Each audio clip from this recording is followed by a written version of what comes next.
اس وقت دنیا کی فضا ایسی ہے، سیاسی فضا، سماجی فضا، کہ کوشش کی جا رہی ہے، 2-3 کوششیں ہو رہی ہیں۔ ایک کوشش تو یہ ہو رہی ہے مختلف سطحوں پر، عالمگیر لیکن مختلف سطحوں پر۔ ایک کوشش یہ ہو رہی ہے کہ تمام نوع بشر کے ذہنوں سے، ان کے دلوں سے اصلاً وجود باری تعالیٰ کو مٹا دیا جائے۔ اور جو لوگ اہل دین کا، فقراء کا مذاق اڑاتے تھے کہ یہ اللہ کے نام پر مسجدیں بناتے ہیں، چندے مانگتے پھرتے ہیں، مدرسے بناتے ہیں، چندہ مانگتے ہیں، یہ چندہ مانگنے کا طعنہ دیتے تھے۔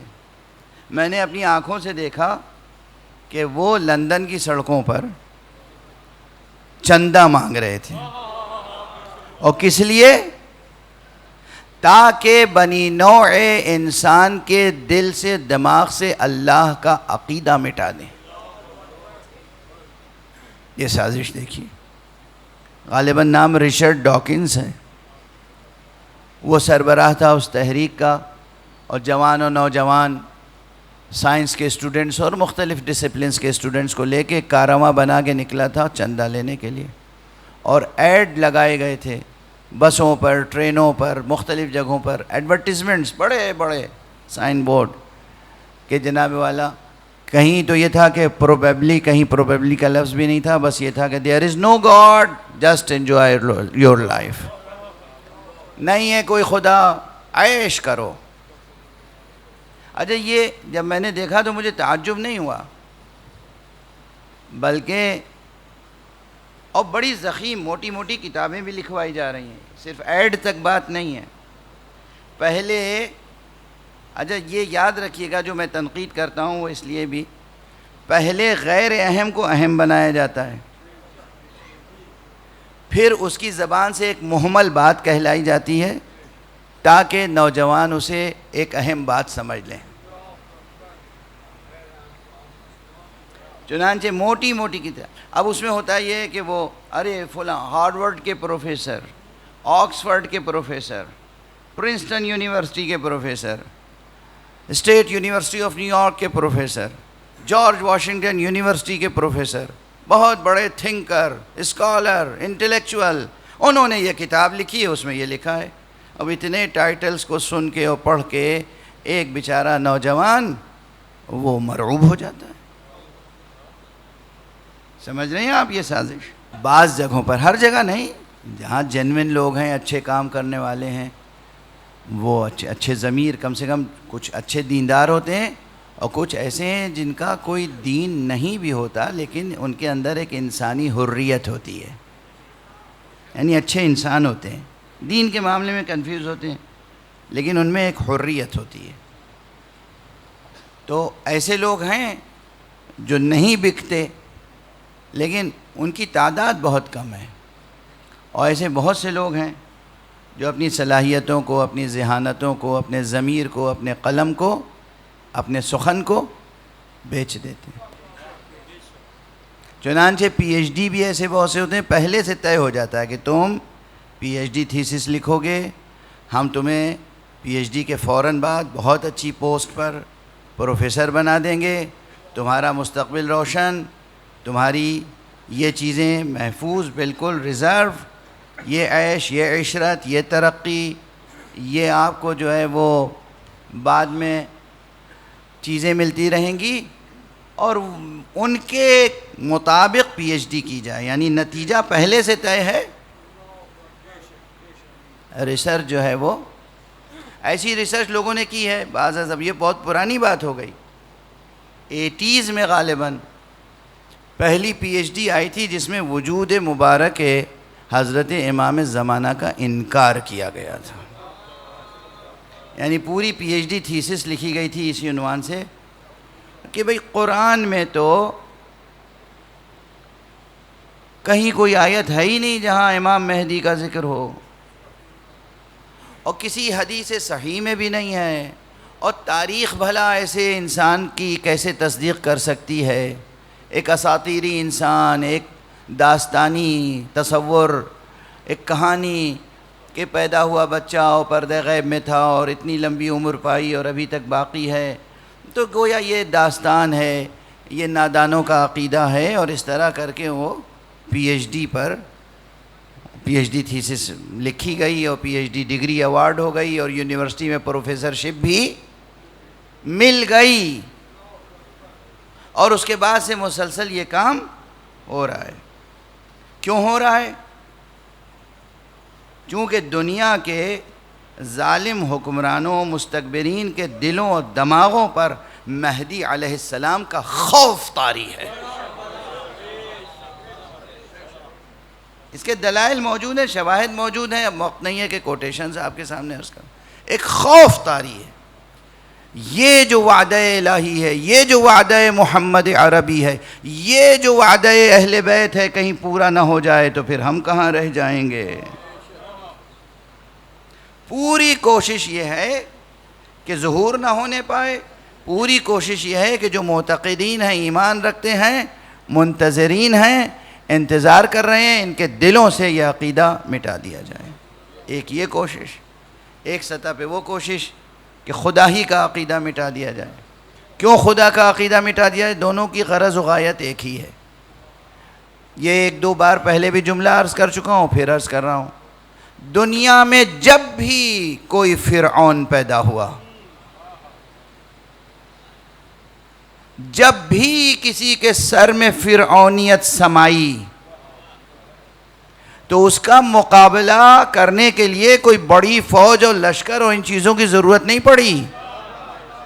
کوئی ایک اللہ کا بندہ اٹھا اور اس نے انقلاب برپا کر دیا۔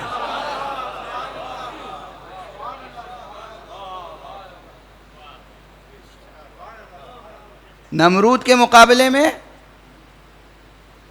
نمرود نے خدائی کا دعویٰ کیا تھا نا، اور اپنے وقت کا طاغوت تھا، طاغوت وقت، اپنے وقت کا مستکبر تھا۔ اس کے استکبار کو، اس کی طاغوتیت کو، اس کے باطل دعوے کو مٹا دینے کے لیے ایک ابراہیم کافی تھے، ابراہیم بت شکن۔ اور اب دوسرے مانے یا نہ مانے، ہم تک جو تفسیر اہل بیت سے پہنچی ہے اس کی روشنی میں دو جملے عرض کر دوں۔ ابراہیم بت شکن، ابراہیم بت شکن، ابراہیم نبی، ابراہیم رسول، ابراہیم خلیل، ابراہیم اولو العزم، ابراہیم امام، ابراہیم وہ امام جن کے منصوص من اللہ ہونے میں کوئی شک نہیں کر سکتا، ورنہ تکذیب قرآن لازم آئے گی، کافر کہلائے گا۔ ابراہیم وہ امام منصوص من اللہ، ابراہیم منصوص من اللہ، دست ادب جوڑ کے عرض کر رہا ہوں، ابراہیم کو اللہ نے امام بنایا، یہ ایک سنت قائم ہوئی، اور اللہ کہتا ہے اسی قرآن میں کہ تم سنت الہیہ میں تبدیلی نہیں پاؤ گے۔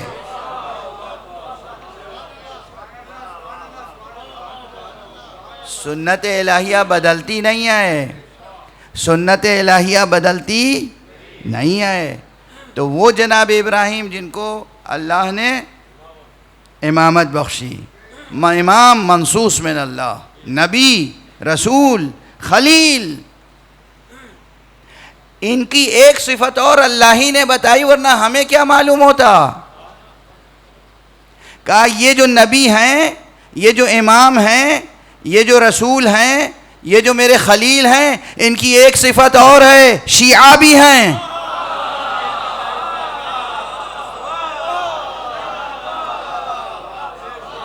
صلوات پڑھ دیجئے محمد۔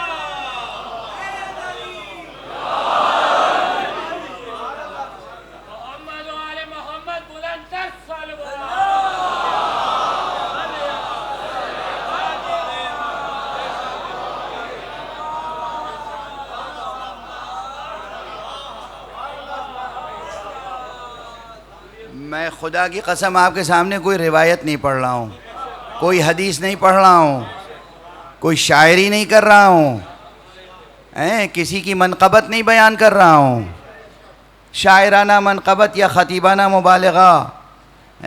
قرآن مجید کی آیت ہے وَإِنَّ مِن شِيعَتِهِ لَإِبْرَاهِيمَ، اور بے شک بلا شبہ بالیقین بالتحقیق ابراہیم تو ان کے شیعوں میں سے تھے. اب آپ تھے کہیے یا ہیں کہیے، ترجمے میں فرق نہیں پڑتا. وَإِنَّ مِن شِيعَتِهِ لَإِبْرَاهِيمَ، یہ حدیث ہے یا آیت؟ یہ تاریخ ہے یا قرآن؟ قرآن ہے نا. تو اللہ کہہ رہا ہے نا کہ یہ ابراہیم علیہ السلام یہ نبی بھی تھے، یہ رسول بھی تھے، یہ امام بھی تھے، یہ خلیل اللہ بھی تھے، اور یہ کسی کے شیعہ بھی تھے. صلوات پڑھ دیجئے محمد والے.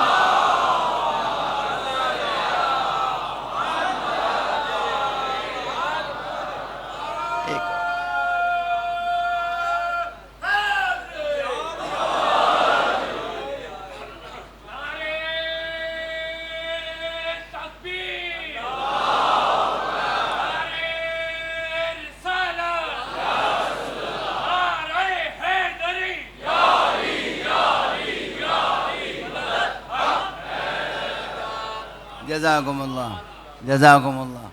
تو اس عنوان سے گھبرانا نہیں چاہیے. اس صفت کا تو کوئی انکار نہیں کر سکتا. لیکن شیعہ کس کے تھے؟ نوح کے تھے یا کسی فخر نوح کے تھے؟ ابراہیم علیہ السلام شیعہ کس کے تھے؟ حضرت نوح کے شیعہ تھے یا کسی فخر نوح کے، رش کے نوح کے؟ یہ روایات اہل بیت میں موجود ہے اور ہمیں اس پر یقین ہے. کوئی یقین کرے یا نہ کرے، ہم اہل یقین ہیں، اور ہمارے یقین کی سند میں اتنا کافی ہے کہ ہم کسی اور کے نہیں، اہل بیت پیغمبر کے قول پہ یقین رکھتے ہیں.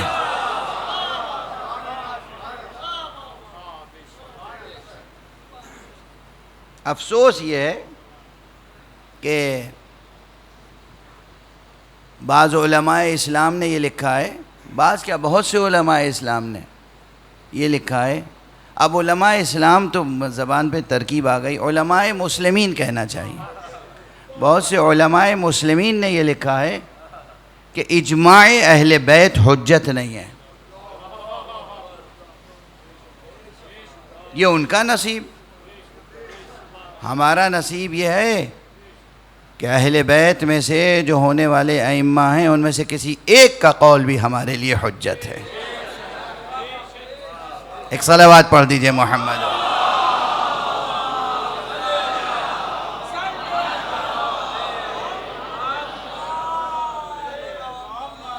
تو بہرحال بات یہ عرض کر رہا تھا کہ کوئی نمرود ہو، ایک اللہ والا کافی ہے ابراہیم. کوئی فرعون ہو، ایک اللہ والا کو کافی ہے موسیٰ.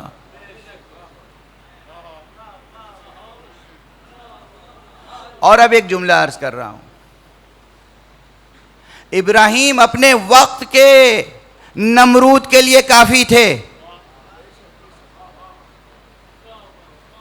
جناب موسیٰ اپنے وقت کے فرعون کے لیے کافی ہوئے. خدا کی قسم محمد اور آل محمد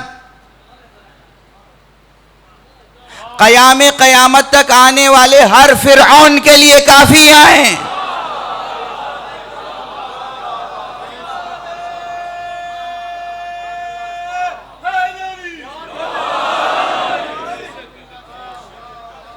یہی ملت اسلامیہ، یہی ملت مرحومہ اگر واقعاً محبت مصطفیٰ پر مجتمع ہو جائے تو یہ عام اصطلاح میں مرحومہ نہیں ہوگی، زندہ امت ہو جائے گی.